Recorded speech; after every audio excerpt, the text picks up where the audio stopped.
O casamento estava procedendo cruelmente para com ela. Contudo, não queria desistir do plano concebido. Ela teria de conformar-se, se o amava. De repente veio-lhe a lembrança de que talvez fosse aquele o melhor momento para preveni-la sobre a partida. Para resolver esse problema, rapidamente empurrou os livros para um lado, beijou Valéria e ergueu-se. Vem, senta-te junto de mim aqui. Vamos nos explicar. Disse amavelmente. Vê, eu sinto que tu condenes os meus estudos e me acuses de ser calado e retraído. Mas tens razão. Todavia esta vida social, entretanto, aborrece-me, e-me exclusivamente destituída de interesse. Não ando quieto como supões. Concentro-me. Condenas isto. Já não posso ser outro. Tudo o que vivemos em Montinhoso, não pode ser riscado com traço de pena. Afinal, é muito natural que procure investigar as causas que provocaram aqueles sucessos. E para garantir a ti, e a mim mesmo, um futuro tranquilo, urge que eu aprenda a dominar o meu eu, a dirigi-lo, para não voltar a incidir nos erros do passado. Podes confiar em mim. Preciso fortalecer as minhas bases morais, por meio destes estudos. Como saber se não me tornarei de novo o apaixonado e delinquente Paulo de Montinhoso, que fui outrora? Como podes pensar nisto, como outrora, em outras mulheres? Não, Valéria. Mas quem pode saber do futuro? Tanto mais que tudo isto já está no meu sangue. Não deves esquecer de que estou, por todos os lados, cercado de perigos. Dizem que sou interessante, que agrado a todas as mulheres. Sou jovem, sou rico. A morte de Dina pesa-me, sobremaneira, na alma. Fui duro e cruel para com ela e certo que não a amei, mas a desposei quase livremente.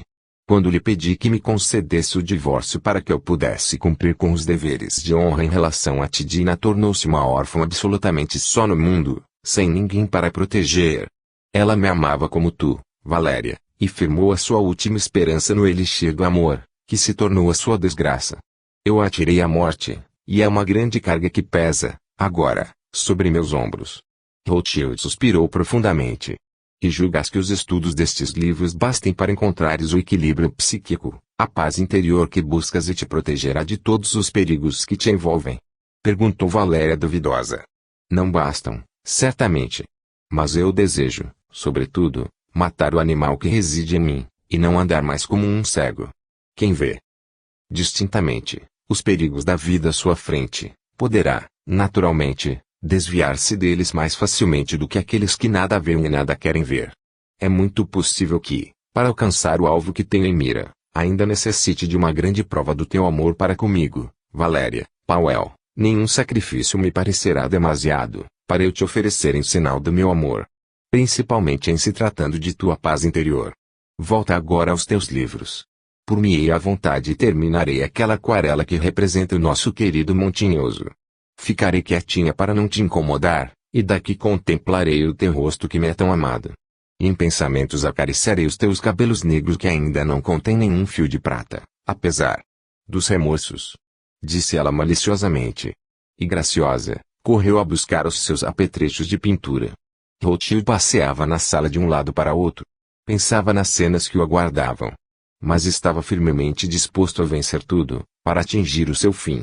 A Índia o atraía como um imã, não dava tréguas aos seus pensamentos. Naquele país maravilhoso deveria, sob a orientação de um homem tão inteligente e ilustrado como Sir Gerald, conhecer por fim a sua condição de homem.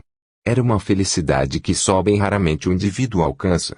Nenhum passo poderia arredar do seu propósito. Com cada dia que diminuía o tempo da partida, o barão se tornava mais inquieto. Meditava e procurava encontrar um meio para convencer Valéria, sem alcançar solução. Entretanto, a esposa não sabia de nada a respeito. Continuava, como antes, a fazer e receber visitas. Saía a passeio e se mostrava alegre e satisfeita. E Rothschild ultimava os preparativos para sua viagem. Estudara e delinear um plano perfeito de administração das suas propriedades e fizera também o seu testemunho, que deixou entregue ao seu advogado. 5 anos, eis o tempo que duraria a sua ausência. Era, afinal, um lapso de tempo considerável, e não se podia prever o que poderia acontecer. Como tudo seria fácil, se ele fosse livre. Arrependia-se amargamente da sua leviandade, que o obrigara ao matrimônio. Quando, uma tarde, Larissa visitava a casa de Valéria e encontrou-se a sós com a Rothschild no salão, Enquanto que a dona da casa vestia-se para ir a um baile, disse ele sem ocultar o seu mau humor, não posso compreender o prazer que Valéria pode encontrar, indo, diariamente, a bailes, para ouvir a conversa toda vazia dessa gente. Nunca esperei, é certo, que ela tivesse tão pouco interesse pela palestra e a leituras sérias. Ambos vencemos tanta coisa dura, juntos, estivemos à borda da sepultura, e ela não sente o menor interesse pelos problemas e segredos de que quase fomos vítimas.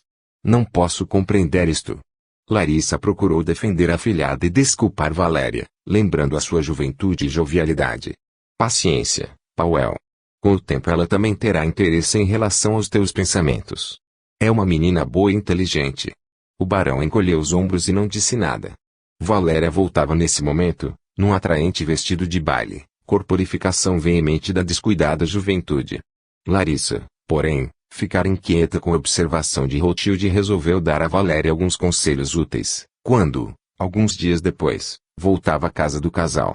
Valéria estava experimentando vestidos com a costureira. Onde está Powell? Ainda não o vi. Deve estar, seguramente, no seu gabinete de leituras, trabalhando, como sempre. Está, talvez, ocupado em investigar o seu corpo astral, ou meditando nos seus antigos pecados, que confronta com as virtudes que adquiriu, para verificar o que resta. Disse a moça ironicamente. Fazes mal, minha filha, em te manteres tão hostil aos trabalhos de teu esposo. Deverias, antes, tentar penetrar o círculo das suas cogitações, participar do seu trabalho. É perfeitamente compreensível, depois de tudo quanto aconteceu, que ele tenha penetrado neste campo de pensamento. E deverias também, não procurar arrastá-lo de uma para outra diversão. Ele não gosta disso. Fez Larissa recriminando. A cólera de Valéria, até então refreada, manifestou-se. Não compreendes porventura, que ando saturado desses escudos idiotas. Não o embaraço, é fato, nas suas investigações, mas ele também não pode exigir de mim que me sepulte em seu quarto, sob tais livros. Sir Gerald nos disse que já nos libertamos das garras do passado. Não posso, pois, compreender por que nós, sendo jovens, ricos e sádios, não devamos gozar a nossa vida.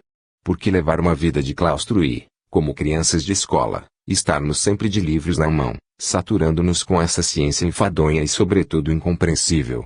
Valéria erguera-se e andava inquieta de um lado para outro, da sala. Larissa observava cheia de cuidados. Valéria. Valéria. Não te fica bem falar assim. Não temes, então, levantar entre ti e teu esposo uma parede divisória? Mais tarde poderás te arrepender amargamente por essa recusa cega em concordar com ele. E não compreendo como podemos repudiar essa ciência como enfadonha e desinteressante. Ela nos fornece tanta coisa de novo e digno de se conhecer, que, absolutamente, não pode ser taxada de enfadonha. Antes lembras-te? Te ocupaste com ela, e ainda hoje me interesso. Leio com prazer qualquer livro a respeito e assisto às vezes a algumas sessões. Mas tudo com moderação, com medida. Não me passou pela ideia enterrar-me, com meu esposo, nesse assunto, e nele esquecer o mundo que me cerca. Ele, porém, fica sempre zangado quando tem que ir comigo a qualquer parte, quando o afasto assim, do contato com os seus livros. Especialmente nestas últimas semanas anda insuportável. Nervoso e inquieto, tem qualquer ocupação sobre a qual não me diz nada. Não compreendo o que se passa, enfim. Cheguei a desconfiar de que, talvez, tenha se arrependido de ter se casado comigo. Disse com lágrimas nos olhos. Larissa tranquilizou-a tanto quanto pôde, e prometeu falar a respeito com Powell. Um belo dia Tony Lin surgiu a visitá-los. O solteirão pretendia passar muitos anos na Índia, e ia liquidar, por esse motivo, com a sua casa. Pediu a Rothschild que guardasse algumas raridades, bem como algumas de suas coleções, no que o barão acedeu. Restava apenas uma semana para partir em rumo a Londres, onde Sir Gerald os aguardava. Rothschild não podia protelar por mais tempo seu entendimento com a esposa.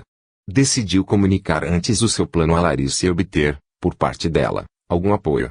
Certa manhã, quando Valéria ausentou-se, indo, na companhia de uma amiga a visitar certa exposição, o barão se dirigiu inopinadamente para Pavlovsk. Larissa mostrou-se um tanto quanto admirada com a visita e notou a falta de Valéria. Valéria foi visitar uma exposição qualquer, de cães, ou macacos. Ela está bem, goza de boa saúde. Vim aqui por causa dela, Larissa.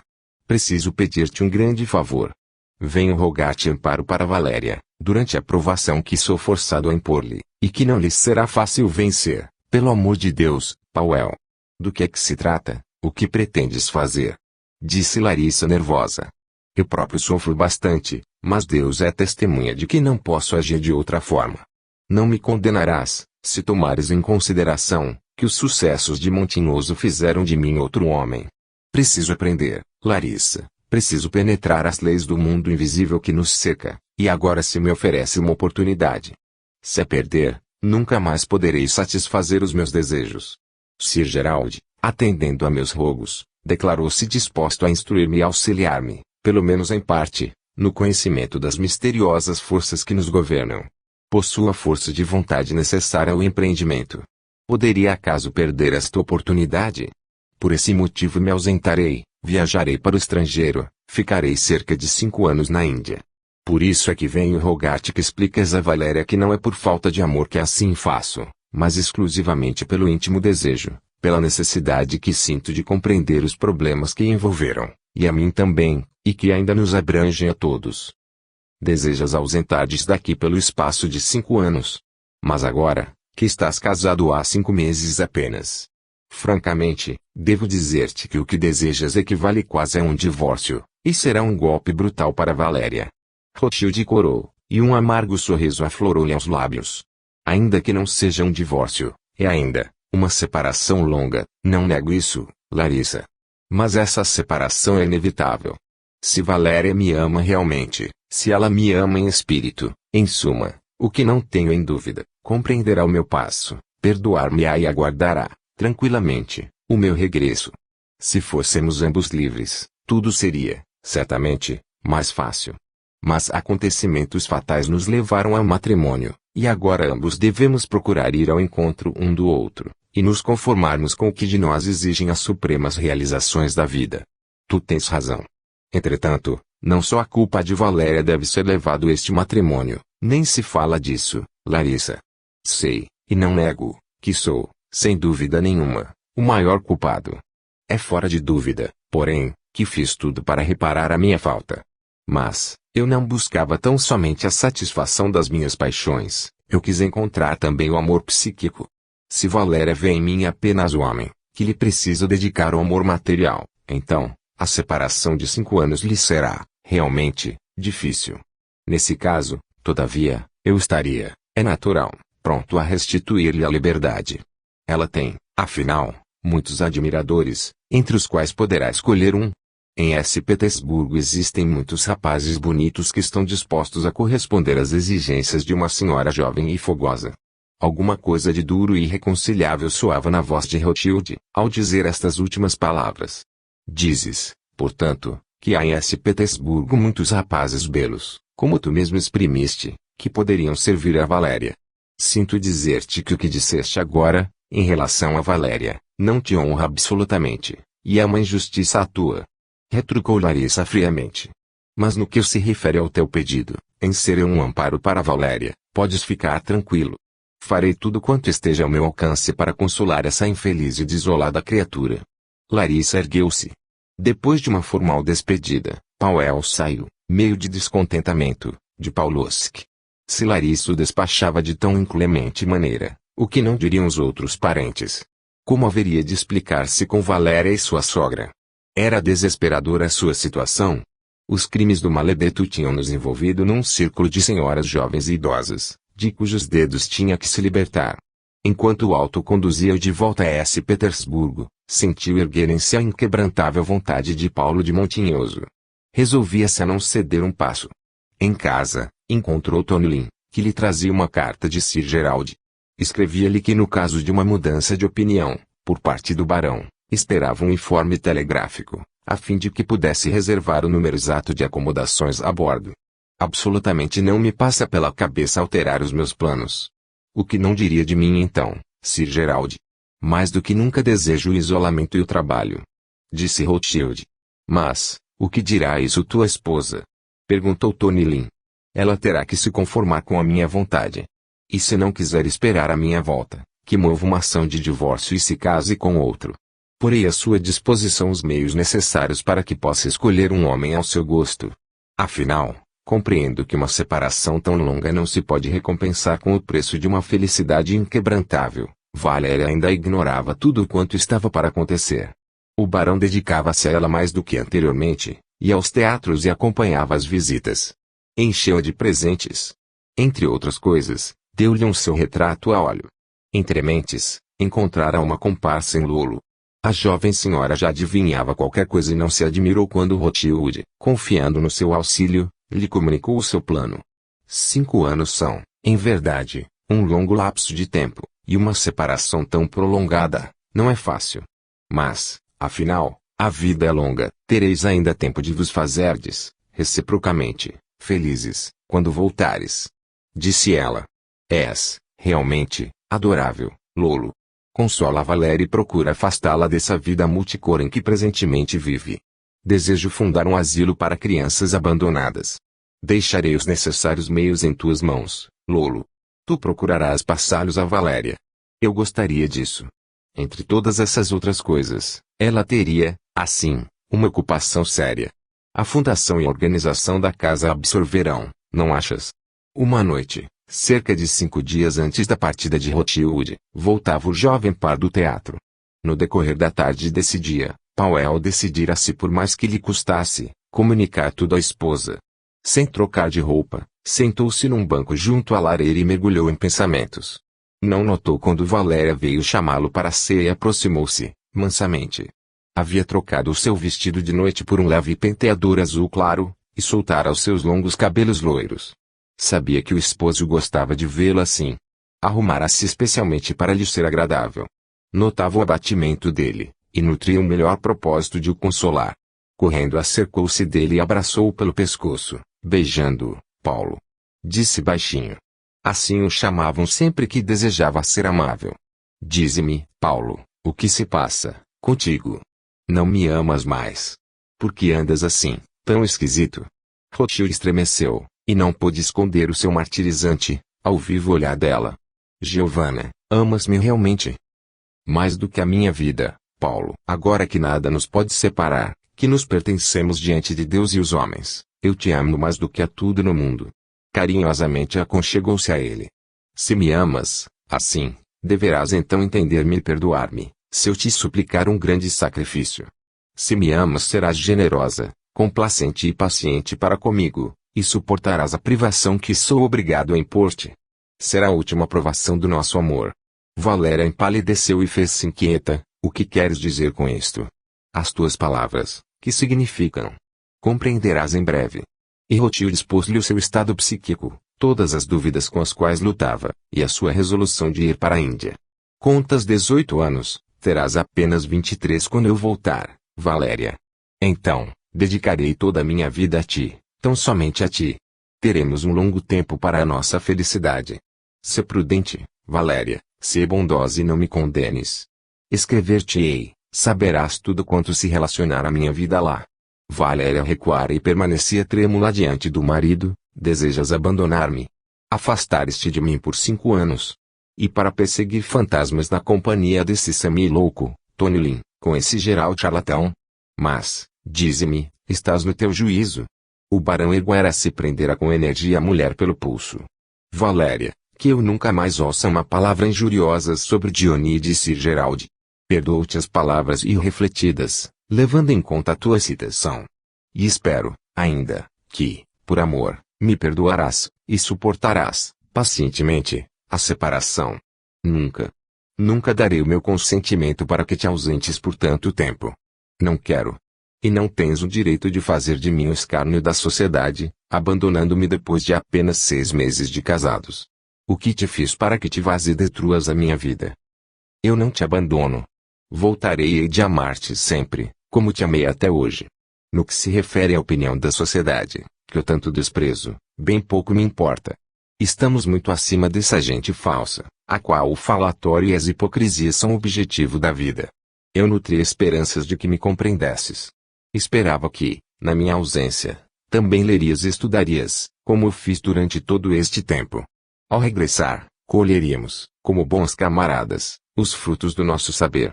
A tua resistência, porém, pesa para nós dois, e é inútil, pois que a minha resolução está inabalavelmente tomada. Completou Rothschild tranquilamente. Valéria ria-se abertamente. Não ponho em dúvida a firmeza da tua resolução, Paulo de Montinhoso. A tua obstinação já sacrificaste mais de uma vítima. Foste o algoz de toda criatura que te amou. Não é de estranhar, pois, que ajuntastes, ao teu rol, outra mais. Que te importa o que será de mim no decorrer desses 5 anos? Queres talvez que eu, para te facilitar os estudos das tuas fantasias, vá de trouxa às costas de convento em convento, vivendo de esmolas, orando por ti? Talvez por que não? Que o mestre Gerald se lembre, para abreviar o tempo da tua aprendizagem, de casar-te com uma bailarina do templo. Podereis então rir e vos divertirdes melhor à custa da tola que ficou aqui à espera. Rothschild empalidecera e se aproximou de Valéria. Disseste a verdade, Valéria. Outrora eu passava sobre cadáveres para satisfazer meus caprichos. Mas agora quero libertar o meu espírito, e nada no mundo me demoverá. Afora isso, convenço-me de que, o que denominas o teu grande amor, nada mais é que um capricho. Tranquiliza-te, porém, depois de 300 anos, o algoz já está mais civilizado e não imporá à sua vítima nenhuma violência. Assim, se o desejas, serás livre. Encontrarás muitos homens que se julgarão felizes, em tirarem de ti a aparência de mulher martirizada e abandonada. Não queres mesmo por bem te separares de mim? Mas agora a minha última palavra. Quer queiras ou não, dentro de 5 dias partirei. Valéria desesperou-se. Homem sem honra. Ainda ousas ofender-me? Abusaste de mim, me atiraste, como uma esmola, o teu nome me indicas agora à porta, como se eu fosse demais. Oh! Maledeto! Felizmente não se pode, hoje, sem mais nem menos apunhalar a esposa ou envenená-la. Incitas-me por isso ao suicídio. Sem esperar uma resposta, Valéria fugiu. Aturdida entrou, soluçando, no seu quarto, e fechou a porta. Sua cabeça ardia. Se Rothschild pensava ter vencido, enganava-se. Ainda esperava coisa pior. No dia seguinte a parentela de Valéria pôs-se em polvorosa. A primeira a chegar foi a mãe, que falou ao barão sobre a vida desfeita de sua filha. Depois veio Anatólio que, por bem, procurou influir no ânimo de Rothschild, e que se afastou sem conseguir coisa alguma. Grande parte do geral descontentamento da família se despejou sobre Tonilin. Não fosse ele hóspede do barão, as senhoras o teriam expulsado da casa, como e por intermédio de quem o drama familiar se fez público, ninguém podia explicar. Mas de uma hora para outra, em todos os salões, não se falava sobre outra coisa que não fosse a viagem de Rothschild e o drama de sua infeliz esposa. As mais variadas versões entraram em motivos sensacionais. Afirmavam que Powell perdera a razão, e devia ser internado num manicômio, que um sintoma evidente disso era sua grosseria no convívio com as senhoras. Outros afirmavam que a viagem tinha ligações com a compra do castelo italiano, que estava cheio de cadáveres e esqueletos, que um faquir indiano, em viagem, se aproveitara disso e incutira no barão a ideia da existência de um cadáver ambulante que expulsou com a necessária arte de berliques e berloques, e que por esse serviço recebera uma boa soma em dinheiro, mais o compromisso, por parte de Rothschild, de passar 5 anos purgando diante de um pagode. Daí sua viagem à Índia. A maioria, porém, sustentava que alguns trapaceiros do Oriente souberam influir sobre o barão e Johnny Tonilin, cujas fortunas o tentavam, no sentido de deixarem o lar e seus haveres e o seguirem à Índia ou a outro lugar qualquer e, o que era o principal, darem-lhe o seu dinheiro em recompensa pelo serviço que os libertaria das forças invisíveis, dos espíritos que deles se haviam apoderado. A família do barão deram, com toda a seriedade, o conselho de o colocarem sob imediata curadoria, ou o fazerem divorciar-se de Valéria, uma vez que a loucura poderia levá-lo a assassiná-la. Por toda a parte a agitação era grande. Nesse meio tempo, porém, Rothschild mandara entregar aos conhecidos, sucintamente, o seu cartão de visitas, e terminar os seus preparativos. Em seu lar pairava uma tempestade. Larissa, que viera de Pavlovsk, não se afastava de Valéria, que se encontrava num estado quase indescritível de agitação. Não via mais o esposo. Lolo auxiliava numa ou noutra coisa, pois que a mãe de Valéria estava quase sempre de cama, com enxaqueca, não se mostrando capacitada para nada. Quando, descuidadamente faziam-na lembrar-se do genro, tornava-se furiosa, responsabilizando-o pela desgraça de sua filha. Apenas Lolo pusera-se do lado do barão. Independente, ela lhe contava tudo quanto às suas costas se passava e se dizia, a respeito, entre as senhoras. Todas essas inconveniências atuavam, naturalmente, sobre Rothschild. Apresentava a ele uma má aparência, quase não comia e dormia mal, de modo que Tony Lin se viu na contingência de, por vezes, ministrar-lhe algumas gotas de um remédio de Sir Gerald, fornecido para casos de necessidade. Os dois proscritos contavam as horas da partida, pois que, além de Powell, também Tony Lin quase não se podia mais defender dos ataques. Tony Lin foi abertamente acusado de cumplicidade na inexplicável história. Diziam, ainda, que ele e o indiano haviam hipnotizado o barão. Finalmente chegou o dia da partida. O trem saía à noite. Arrumaram as últimas instruções. O velho Saeli chorava como uma criança enquanto apertava as correias das malas e as conduzia à estação. No quarto, o barão passeava, extremamente agitado, de um lado para o outro. Notara que ninguém pretendia acompanhá-lo até a estação. Desejaria sair silenciosamente, sem ser visto. À tardinha, Tony Lin foi ao salão despedir-se das senhoras. Larissa e Helena, embora agitadas, foram ainda corteses, se bem que frias, ao passo que a mãe de Valéria não se pode conter e avançou para Tony Lin, ladrão. Embusteiro. Não vos contentais, em ter sido, pessoalmente, vitimado pelas vossas ideias loucas, não? Quereis atrair outros à desgraça. Gritou irritada. E desejou que, sobre ele o barão, descesse a vingança de todos os espíritos maus da provisão que possuía o trapaceiro indiano. Deus é minha testemunha de que não influí de forma alguma na resolução de Powell. Defendeu-se ele. Não tem desculpa. Ainda ousais afirmar isso? Quem foi, então, que levou esse trapaceiro indiano para Montinhoso? Se minha filha terminar suicidando-se, ou se perder a razão, somente vós e vosso amigo sois responsáveis. Porque havia, minha filha, de desposar este patife. Calou-se exausta. Mas a tranquilidade estoica de Tony Lin também se esgotara. Fora de si pelas injúrias, não pode conter-se, sem dar uma resposta dura. Perguntai a vossa filha, senhora, por que é que ela se casou com o barão? Ela mesma vos poderá dizer melhor, já que não podeis adivinhar o motivo. Ele inclinou-se ligeiramente e saiu. A senhora Samburov fitou confusa. Larissa e Helena Alexandrovna se olhavam significativamente. O que disse ele? Creio que ele ousou que Deus lhe perdoe. Injuriar a inocência de minha filha. Será possível? Não, não pode ser possível. Um choro convulso embargou-lhe a voz. As senhoras, auxiliadas por alguns criados, a levaram para um dos quartos mais afastados, a fim de que seus gritos não assustassem Valéria. Tony Lin voltava ao quarto de Rothschild, que se vestia. Vem depressa. É melhor esperarmos algum tempo na estação do que permanecer por mais um minuto aqui. Em breve nos apedrejarão. Livra-te tu, barão, de te aproximar de tua sogra. A velha senhora atirou-se sobre mim como um tigre, e provocou uma resposta que agora lamento. Exausto ele caiu sobre uma cadeira, enxugando o suor do rosto. Preciso me despedir de minha mulher. Não poderei viajar se não fizer isso. Já há 5 dias que não a vejo. Disse Rothschild. Com o coração oprimido, saiu à procura de Valéria. Num pequeno saguão encontrou-se com Loli e lhe contou o seu propósito. Vá, Powell. De certo que ela não te quer ver. Mas está, agora, a sós, enquanto os outros cuidam da senhora Samburov, que teve um ataque de nervos. Ah! Powell, nunca esperei que as coisas ficassem assim tão horríveis. Acrescentou a moça suspirando. Rothschild penetrou no aposento de sua esposa, onde a encontrou deitada numa chaise longue.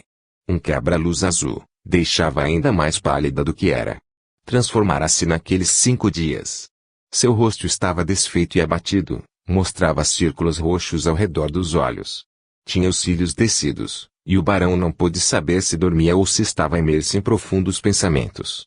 Martirizado por dúvidas e remorsos, aproximou-se, ajoelhou-se e acariciou-lhe os cabelos com as mãos. Valéria estremeceu e abriu os olhos. Reconhecendo, porém, o esposo, permaneceu deitada, como que estarrecida e, não parecia perceber os seus agrados. Em seguida principiou a chorar e a tremer convulsamente.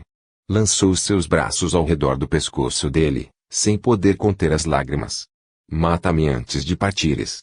Quero antes morrer, a ficar sozinha o que? Valéria, se ajuizada. Tem pena de mim. Não compreendes o quanto é duro para mim este instante. Não duvides de mim e não me esqueças. Eu não posso retroceder. E eu te juro que te amo acima de tudo, neste mundo. O tempo de nossa separação, eu abreviarei tanto quanto me seja possível. Pela última vez beijou as mãos geladas da moça. Entretanto, um desesperado apelo de Valério reteve. Ela se aguera, se prostrar à sua frente, e lhe abraçar as pernas. Paulo, fica. Não te vás embora. De joelhos te suplico. Só a custo, mantinha-se Rothschild de pé. Auxiliou Valéria a erguer-se por um longo instante e permaneceu indeciso. Então, também lhe deu vazão às lágrimas que lhe subiam do peito. A seba luta manteve a consciência com egoísmo, e este venceu. Cuidadosamente deitou Valéria sobre a cadeira, beijou-a sobre os lábios e a fronte, e, apressado, saiu. Lolo veio ao seu encontro, pálida, com os olhos rasos de lágrimas. Ela o abraçou. Pauel, também tu choraste? Tu sofres também, neste momento amargo. Sim, Lolo. Se soubesses tu quanto sofro. Se eu pudesse voltar atrás, com que prazer o faria. Mas não posso. Ser uma irmã e uma amiga para Valéria, auxiliar nos momentos de aflição, e escreve-me sempre sobre tudo quanto aqui se der. Também eu escrevi, assim é Valéria. Mas agora, adeus. Ele abraçou a prima e, apressado desapareceu no saguão. Aí o esperavam Tonilin e o velho Sauli. Sob uma torrente de lágrimas, o velho ajudou a vestir o casaco, abraçando muitas vezes. Rothschild também abraçou o velho servo e beijou sobre as duas faces. Pediu-lhe que servisse a jovem senhora conscienciosa e fielmente, e recomendou-se a todos. Depois desceu às pressas os degraus e entrou no carro, seguido de Tonilin. Partiram. Dionísio olhou-o cheio de preocupação. Pauel, tranquiliza-te. O pior já passou. E, se Deus quiser, voltarás com saúde e satisfeito. O barão não podia responder. Calados, chegaram e entraram no vagão. Somente quando, estalando e gemendo, o trem se pôs em movimento, Tonilin suspirou aliviado. 14 A iniciação na Índia. Quando Valéria voltou a si, o trem que levava o seu esposo, já ia bem longe da capital. Cansada e confusa, olhou ao derredor. No mesmo instante, aproximou-se de Larissa. Ele partiu? Perguntou Valéria duvidando, e fechando de novo os olhos, quando Larissa meneou afirmativamente a cabeça. Depois de longo silêncio, Valéria perguntou pelo estado de sua mãe. Deita-te também tu, titia. Eu me sinto bem agora, e, em proporção aos sucessos, tentarei dormir. Para não se contradizer, Valéria deitou-se sobre o divã e tentou dormir. A sua tranquilidade, porém, pareceu suspeita a Larissa. Ela temia qualquer tolice por parte da moça. Mas nada sucedeu, e ela não teve certeza se a afilhada dormia ou não. Os dias seguintes correram calmos, como se nada tivesse acontecido. Valéria não saía a passeio, e nem recebia visitas. Parecia tranquila e não chorava. Se não estivesse tão pálida, e não tivesse um olhar tão lúgubre, ninguém teria observado nada. Quando percebeu que sua mãe e Larissa fitavam com tristeza, tranquilizou-as. Nada temais, não tenho intenção de atentar contra a minha vida. Pauel não merece isso. Dá-me tempo de voltar a mim mesma, para depois tomar uma deliberação. Larissa voltou para Pavlovsk. Lolo ao seu lar, e a mãe de Valéria entregou-se a tratamento de saúde. Tão abalada estava com os sucessos dos últimos dias, Valéria bendisse o silêncio que envolvia agora. Quando Lolo, daí a dias veio visitá-la, encontrou-a ocupada na arrumação de suas coisas. O que significa isto? O que estás arrumando? Estou escolhendo tudo quanto pretendo levar. Para onde queres ir? Por que queres sair de Petersburgo? Tens às vezes cada ideia. Por quê? Acreditaste realmente que eu ficaria aqui, onde o povo me aponta o dedo, onde fitam-me com compaixão e me recebem com um gelado desdém? Devo agradecer, por acaso? Por enquanto vou para Moscou, para a quinta da mamãe. O que será de mim mais tarde, o futuro nos dirá. Mas Valéria, não faças isto. Fica em tua bela residência e despreza as intrigas e as mesquinharias dos invejosos. Teu esposo voltará e viverão juntos muito felizes. Vem, antes e por algum tempo, comigo a Zarcogicelo. Lolo referiu a Valéria desejo de Rothschild quanto à fundação da casa para os pequeninos abandonados, e da sua esperança de que ela, Valéria, se encarregasse da sua fundação. Muito obrigada, Lolo. Mas não tenho vontade de participar das fundações beneficentes do meu esposo. Para essa atividade honrosa, encontrar-se-ia alguém a quem se pagaria. Por que te recusas, Valéria? É uma bela lembrança de Powell, em cuja execução também te distrairias um pouco. Repeles assim as belas intenções de teu esposo, que, contudo, te ama. Ele estava tão triste ao partir. Até chorava. Disse Lolo. Ele chorou? Vê como é tocante. Retrucou Valéria ironicamente. Essas lágrimas estão enxutas, ele se tranquilizará, como és má, Valéria. Powell empregou todos os seus esforços para amenizar a separação, e espera que, aos poucos, venha a compreender o teu anseio pelo saber superior. E tu recusas tudo com ironia. 5 anos não são, afinal, uma eternidade. Ele te deixou os meios suficientes para uma vida tranquila, e não precisas te privar de nada. Eu sei que ele pôs à tua disposição 50.000 rublos por ano. Podes, pois, continuar a tua vida anterior, sem precisar fazer quaisquer limitações. Será pouco isto? Sei razoável, Valéria. Contempla todo este assunto objetivamente, e não como teu rancor ordena. Deus do céu, o meu esposo, com estas demonstrações de amor, o que deseja é aniquilar-me. Seu amor, sua magnanimidade. Sua consideração, são realmente grandiosos. Disse Valéria com uma risada irônica. Sua consideração. Duvidas porventura de que ele te considere? Sim, querida Lolo. Quando eu falava com ele acerca da sua partida, isto é, quando ele falava a esse respeito e eu me calava, lançou-me em rosto uma ofensa inqualificável. Disse ele que eu amava nele somente o homem, e acrescentou que me daria inteira liberdade, assim que eu desejasse e assim que, como ele se expressou, tivesse escolhido um belo mancebo, com o qual eu pretendesse consolar-me da separação.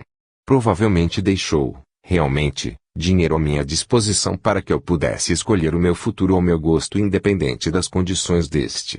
Espera ele assim ter em mãos, quando do seu regresso, pelo menos indubitável prova da minha infidelidade, para poder divorciar-se de mim. Dize-me sinceramente, Lolo, poderei depois de tudo isto pôr em dúvida que ele me menospreza? Mas, não falemos mais nisto. Se te apraz, Lolo, demonstrar-me a tua amizade, e se quiseres conservar também a minha, não pronuncies na minha presença, nunca mais, o nome de Powell. Este assunto está, para mim, encerrado. Terminou com um suspiro. Lolo estava perplexa. Vejo que ainda não estás em estado de poder conversar contigo seriamente, e que tu não queres te deixar convencer. Powell foi de fato injusto, quando assim te ofendeu, mas na excitação se diz muita coisa que mais tarde lamenta-se. Se queres, porém, o seu nome não mais será pronunciado entre nós. As duas amigas se separaram friamente. Lolo, todavia, conservava, como até então, a sua simpatia para com o primo. Na mesma tarde, Valéria recebeu uma carta do advogado de seu esposo que lhe pediu o obséquio de recebê-lo no dia seguinte, pois que pretendia entregar-lhe a primeira terça parte da quantia que lhe fora destinada, e, ao mesmo tempo, conferenciar com ela sobre a administração da casa. Valéria respondeu imediata e peremptoriamente, que não pretendia receber nenhum dinheiro, e que, para os outros assuntos, não dispunha de tempo. De sorte que ele deveria dirigir-se diretamente ao barão. Depois que Valéria se libertou, assim, de todos os benefícios, como ela os denominava, que por ordem de Rothschild, deveriam cair sobre si, sentiu-se aliviada. Mas o seu sossego foi apenas externo. Em seu interior lavrava uma tormenta que somente com grande custo dominava. Só à noite, no silêncio da casa, dava ela livre curso ao seu desespero e às suas lágrimas. A casa, em que cada objeto lhe recordava o esposo, tornou-se insuportável. E impaciente aguardava o dia em que lhe fosse proporcionado abandonar aquelas salas. Quando, entretanto, pensava no futuro sem um objetivo, interrogava a si mesma se uma dose de morfina não seria uma melhor perspectiva. E apenas a lembrança de que, com esse passo ela somente faria um favor a Rothschild, detinha-a. Que ele nunca tivesse a ideia de que não poderia viver sem ele. Todos os parentes condenaram a sua ideia de ir morar, definitivamente, na quinta longínqua, mas a sua recusa em receber o dinheiro, posto à sua disposição, revoltou sua mãe contra ela. A menos foi bom que ele deixasse dinheiro. Esses poucos 1.000 rublos não o arruinarão, a ele que tem 1 milhão de rendas. Mas, agora que recusaste a sua oferta, não sei, realmente, do que viverás. Murmurou enraivecida. Ela gastava, anualmente, 25 mil rublos, e estava sempre sem dinheiro. Tenho 5 mil rublos do meu dote, e estes devem chegar. Prefiro morrer de fome, antes que aceitar dele R$ 1 que seja. Bem considerado, já estamos separados para sempre. Pensaste, realmente, que eu ainda aceitaria dele uma esmola? A arte persuasiva de sua mãe e dos parentes foi baldada. E 2 semanas depois da partida de Rothschild, também Valéria saía de Petersburgo. No dia anterior ao de sua partida, ela mandara depositar a prataria familiar e as suas joias, por intermédio do velho Sauli, na caixa forte do seu banco, lhe entregara a chave da casa e lhe dissera que, quando precisasse de alguma coisa, se dirigisse ao advogado de seu esposo. À noite foi à biblioteca do barão e tomou uma nota extra de todos os livros que ele, nos últimos tempos, lera com tanto gosto, e dos quais aurirá os princípios do seu saber. Sua mãe e Larissa quiseram acompanhá-la até a quinta, mas ela agradeceu-lhe e pediu que não se incomodasse inutilmente. Deixai-me agir por mim mesma, como eu julgar acertado. Apenas necessito agora de sossego e isolamento. E quando eu estiver mais ou menos tranquilizada, não duvidarei que, em vós, terei um amparo e um refúgio. Durante a viagem de Petersburgo a Londres, Rothschild esteve taciturno e inacessível. As agitações daqueles últimos dias o tinham afetado muito mais do que julgara. Todos os seus pensamentos incidiam sobre Valéria. Desejaria saber o que faz Valéria a estas horas. Disse a Tony Lin. Queira Deus não tenha ficado doente ou feito alguma tolice. É tão sensível. Falando com sinceridade, nunca pensei que as coisas tomassem um rumo tão trágico. Tony Lin alisou a barba meditativo.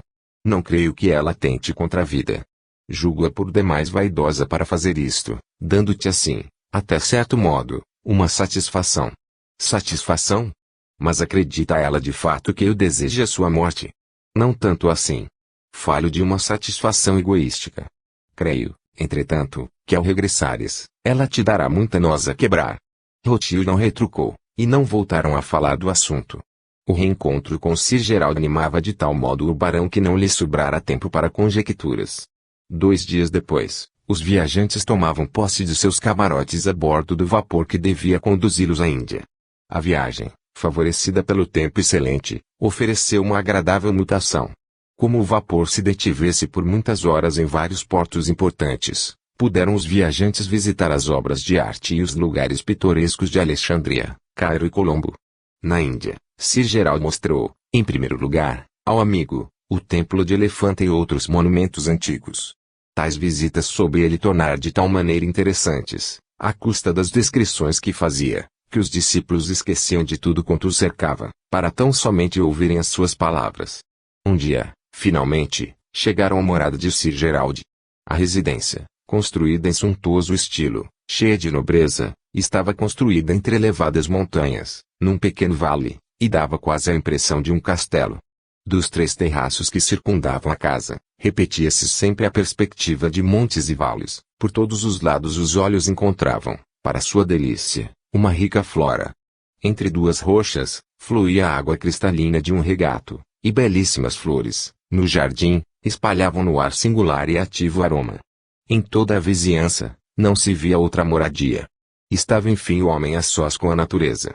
Devia ali, sem dúvida, dar o trabalho todo o seu maior rendimento.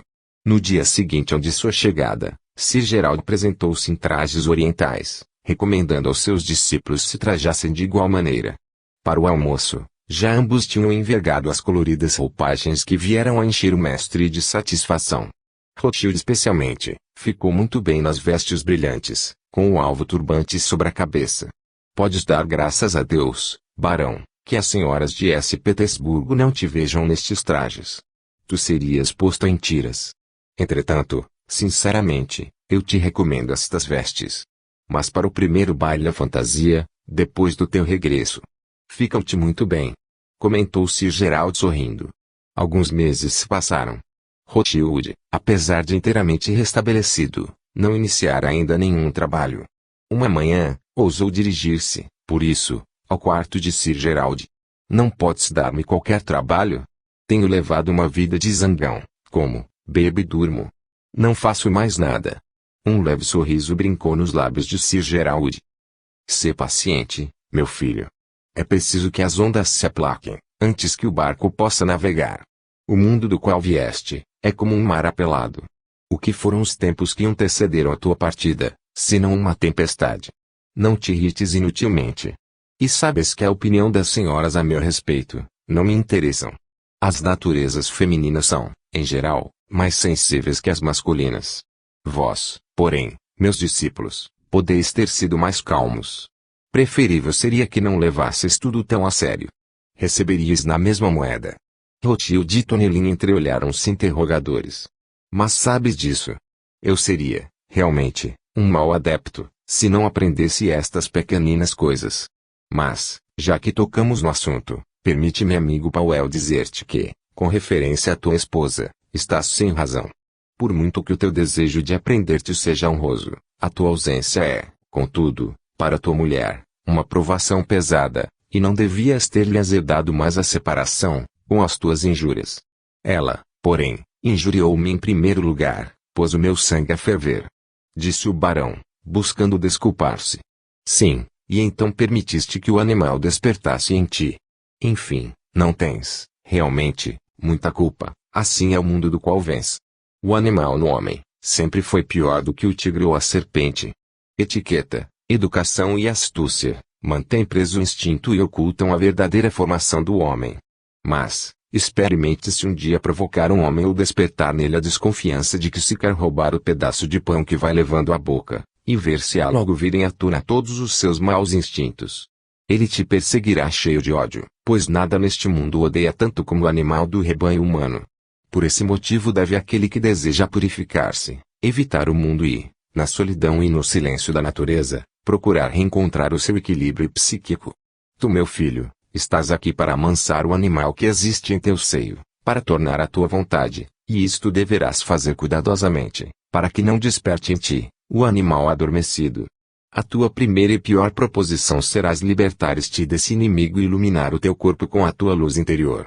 Deverás, antes de mais nada, te tornares senhor da tua vontade. Atenta bem. Desde esse dia, começou Rothschild a dominar a sua impaciência e a dedicar-se, para matar o tempo, à contemplação das belezas naturais que o cercavam. Quando se punha à margem do regato murmurante, a recordar-se do passado, vinha-lhe, muitas vezes, à mente, o pouco sentido e valor restritos dos estudos que até então fizera. Estudos, por sinal que constantemente interrompidos, para receber e pagar visitas, comparecer ao teatro ou aos bailes da sociedade, ou para as longas confabulações com os advogados sobre questões de herança. O quanto não desejara possuir a fortuna que agora lhe pertencia e que lhe parecia um fardo quase custoso para suportar. As mais das vezes, entretanto, o seu pensamento fugia para Valéria. O que estaria ela fazendo? Estaria doente.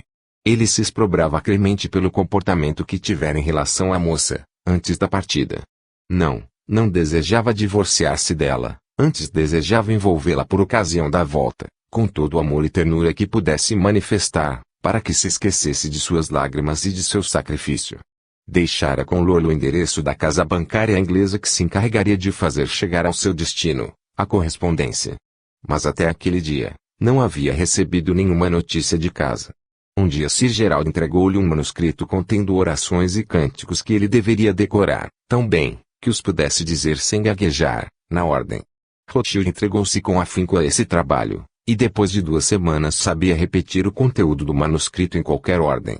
Sir Gerald louvou a sua aplicação e participou-lhe que, em recompensa, o submeteria, no dia seguinte, à primeira prova. E pela manhã, bem cedo, conduziu-o a um quarto completamente escuro, onde acendeu um pequeno lampião.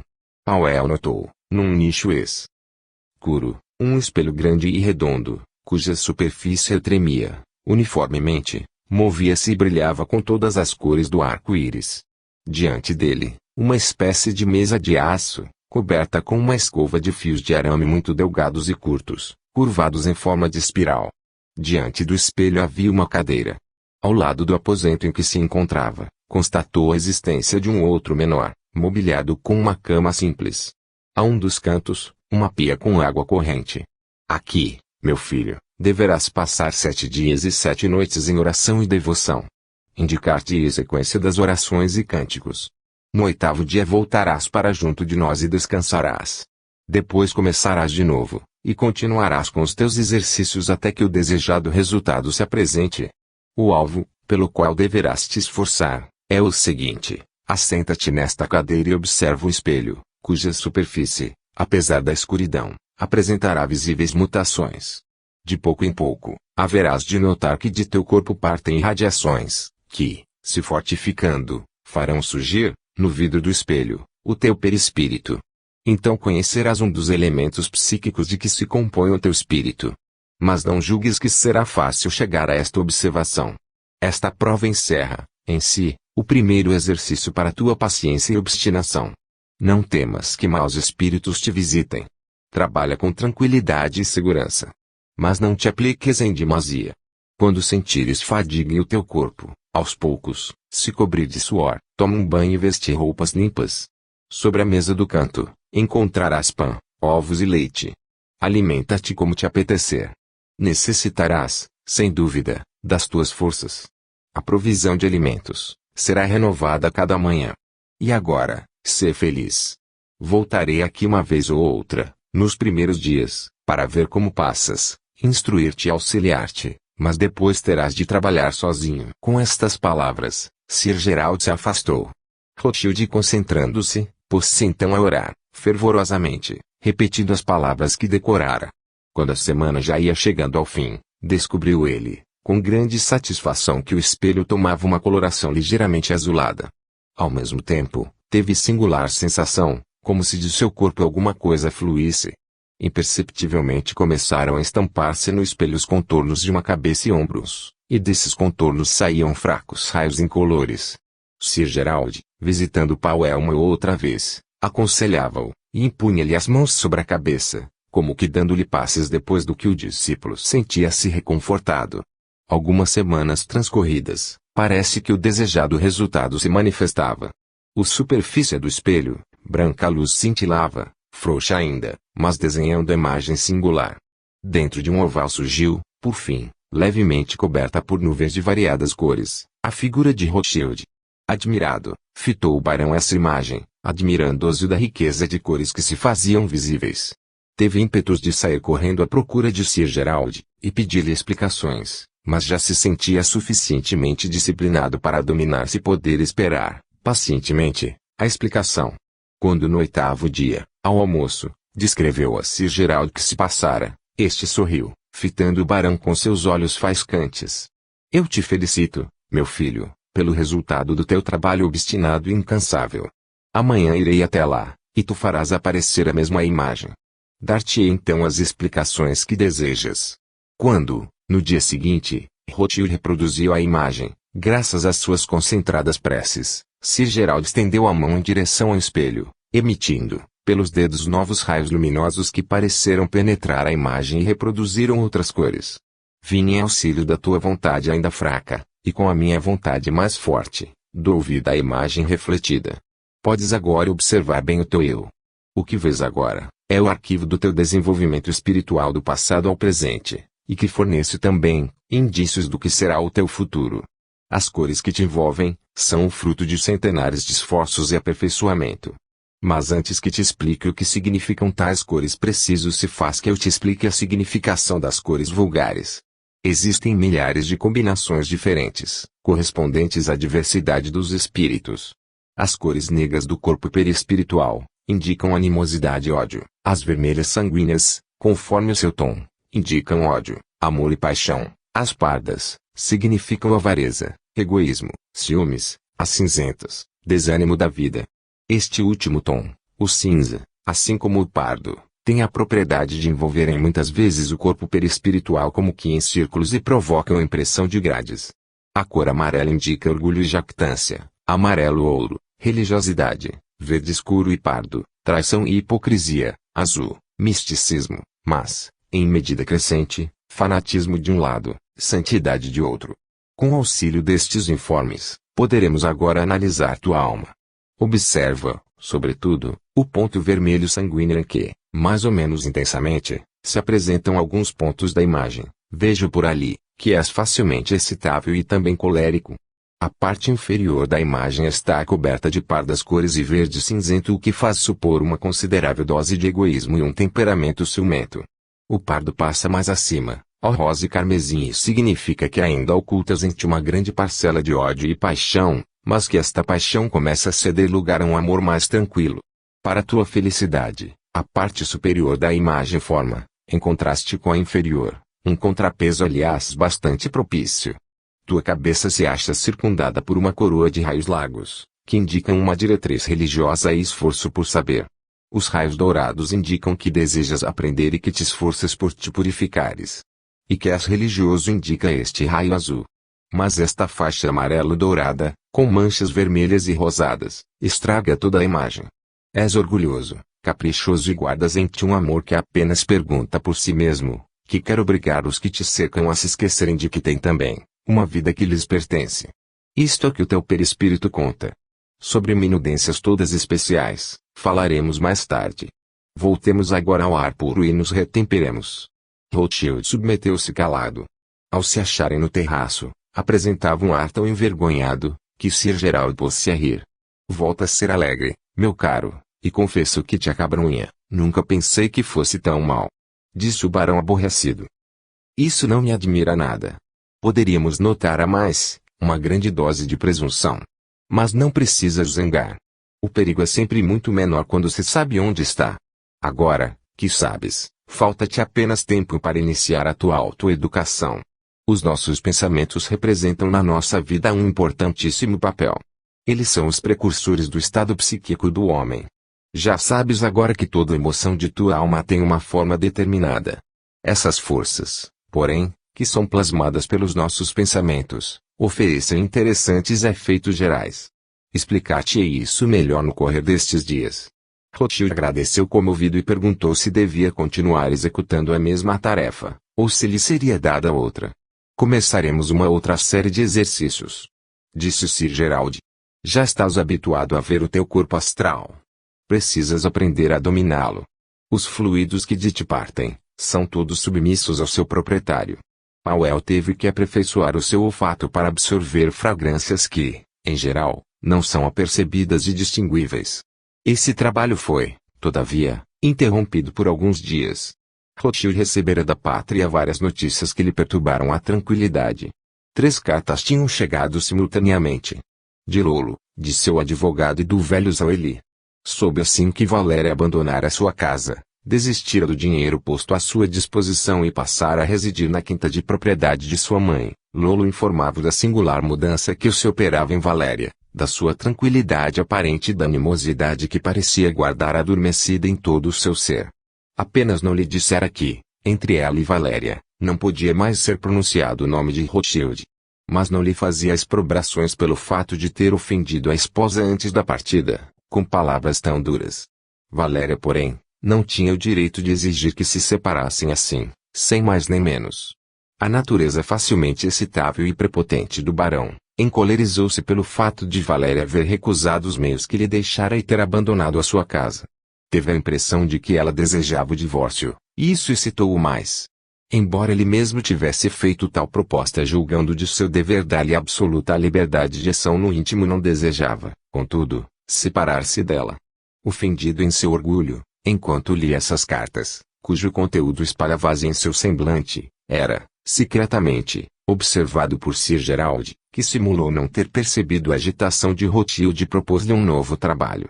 O barão prontificou-se desde logo, e esqueceu a sua raiva, enquanto se puseram a caminho do quarto do espelho. Aí deveria fazer surgir a sua imagem perispiritual no espelho, o que somente conseguiu depois de um grande esforço. É que naqueles momentos, se recordava, involuntariamente, das cartas há pouco recebidas. O insucesso irritou ainda mais, e foi-lhe tão difícil concentrar o pensamento que, só depois de algumas horas conseguiu ver refletir a imagem desejada. Nuvens negras e esverdeadas pareciam envolver o seu corpo, raios relampejantes corriam sobre a sua imagem, as irradiações habitualmente percebidas, estavam encobertas por um negro nevoeiro. Assustado foi que Rothschild fitou a transtornada imagem. O que significará isto, senhor? Perguntou aflito. Aí, meu querido filho, vês agora, bem distintamente, a raiva que se elabora em ti. Esses relâmpagos vivos, são os pensamentos que diriges à tua esposa. Se pudéssemos fazer surgir aqui também a imagem dela, provavelmente não pareceria diferente. Para Powell foi extremamente desagradável contestar daquela maneira o esquecimento a que se havia relegado, e principalmente em virtude de causa que, já por aquele momento, considerava tão